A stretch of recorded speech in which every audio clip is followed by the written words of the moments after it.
Elderflower. If you want the berries, it's elderberry. But I just call it elder. This is our native elder, Sambucus. Sambucus was nigra. It's now canadensis.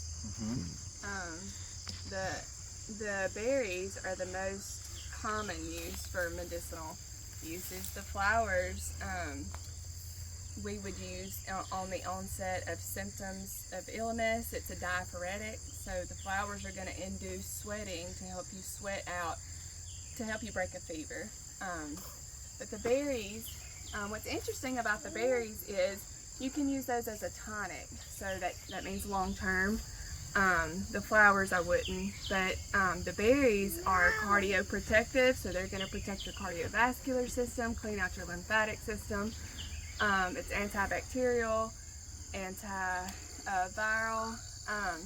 Also, what's interesting about the berries, when they're ripe, of course, they're known to be an anxiolytic, so it's good to reduce anxiety, lower stress, lower cortisol levels. It's also been shown to increase, like especially kids when they need to focus, to take like an elderberry syrup, like use it as a tonic long term. It inhibits viral replication on a cellular level.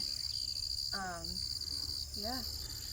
It become a lot more talked about during COVID. Yeah. All of a sudden, everybody was looking for elderberry syrup. Yeah.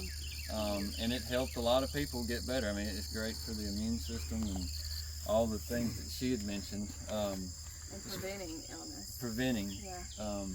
And that's one thing that we lack in our society. It's like we eat a whole bunch of garbage and then we get sick and try to cover up the symptoms when we could have just been preventative. You know, just eating cleaner foods and sickness doesn't come as often or severely when we're... Now, let me say that the berries too, we don't want to eat them or we don't want to eat them raw.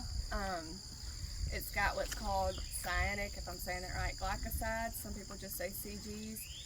That is toxic to the body in larger doses, so they need to be cooked or dried before taking them.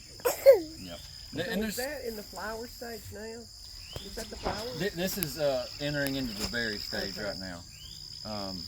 So it has real creamy white flowers across the top, and if you'll see how it's all kind of upright right now. But as these berries ripen, this is going to droop down and start hanging like this.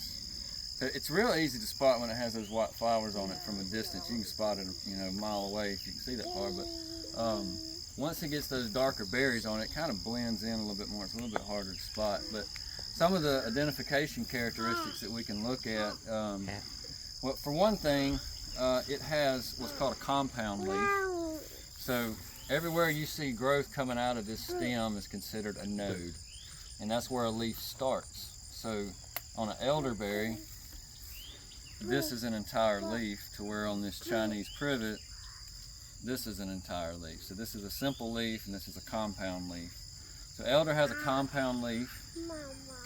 It also is, new growth will be smoother and greener in color, to where the older growth is going to have a grayish to brown bark, and it has these bumps all over the bark, if y'all can see that.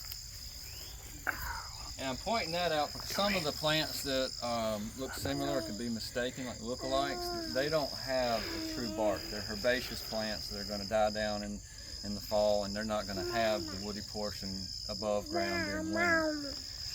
But elder does. Elder comes back, grows new stuff every year, and that new will be